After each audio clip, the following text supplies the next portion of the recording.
Assalamualaikum warahmatullahi wabarakatuh. Perkenalkan, nama saya Iksal Arzando dari kelas 3B S1 Keperawatan. Saya di sini akan menjelaskan tentang sistem peredaran darah manusia pada orang dewasa dan juga janin. Baiklah, yang pertama saya akan membahas tentang sistem peredaran darah pada orang dewasa, di mana untuk organnya itu adalah jantung dan pembuluh darah. Saya akan menyebutkan beberapa suborgan yang ada pada jantung. Di jantung memiliki 4 ruang.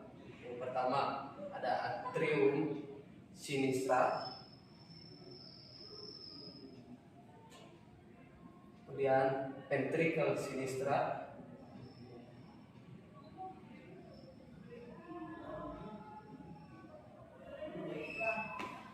kemudian atrium dextra,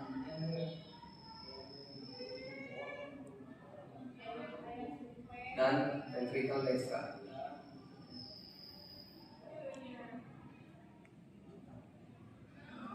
Nah, di jantung juga ada 4 katup. Ada katup bicupitalis, kemudian ada katup aorta, katup tricuspitalis,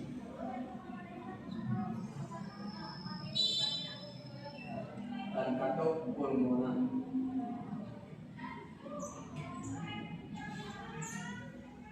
Dan untuk pembuluh darahnya yaitu arteri dan vena.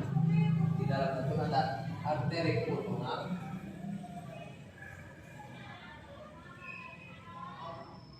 dan vena pulmonar.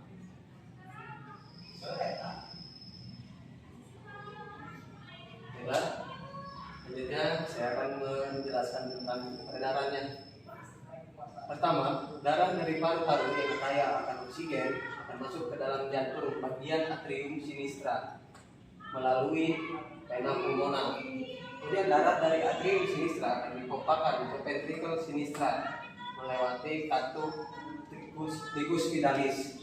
Nah, dari ventricle sinistra darah akan dipompakan ke seluruh tubuh melalui aorta melewati katup aorta,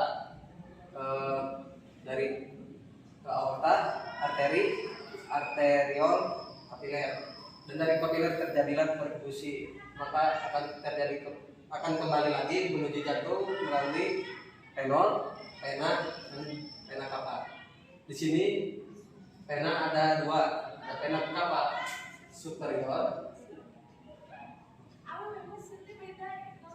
dan juga vena cava inferior. Dan darah yang masuk lagi ke jantung akan masuk ke atrium dextra, kemudian akan dipompakan kembali ke ventricle dextra melewati katup tricuspitalis. Dari ventricle dextra darah akan dipompakan menuju paru-paru lagi melalui arteri pulmonal melewati katup pulmonal. Kemudian mekanisme sirkulasi darah terjadi secara terus-menerus dan berulang-ulang selama individu tersebut masih hidup. Baiklah, selanjutnya saya akan membahas tentang sistem peredaran darah pada janin. Darah pada jantung ibu akan dipompakan ke seluruh tubuh, termasuk ke seluruh organ yang ada pada tubuh ibu. Salah satunya pada rahim ibu, di mana darah akan dipompakan melalui aorta, kemudian ke arteri, ke arteriol, dan ke kapiler. Setelah di kapiler, maka si darah akan masuk melalui rahim ibu, melalui dinding rahim ibu, menuju ke plasenta. Dari plasenta ini, darah akan dipompakan kepada janin melalui vena umbilikal, masuk ke dalam hati si janin. Dan ketika di hati janin ini, si darah akan masuk ke vena cava inferior melalui satu saluran yang disebut dengan ductus venosus arteriae. Kemudian darah akan masuk ke jantung janin bagian atrium dextra melalui vena cava inferior sebanyak 100%. 70% akan masuk ke atrium sinistra dan 30% akan masuk ke ventricle dextra. Baiklah, sebelum kita membahas yang 30%, kita bahas yang 70% dulu.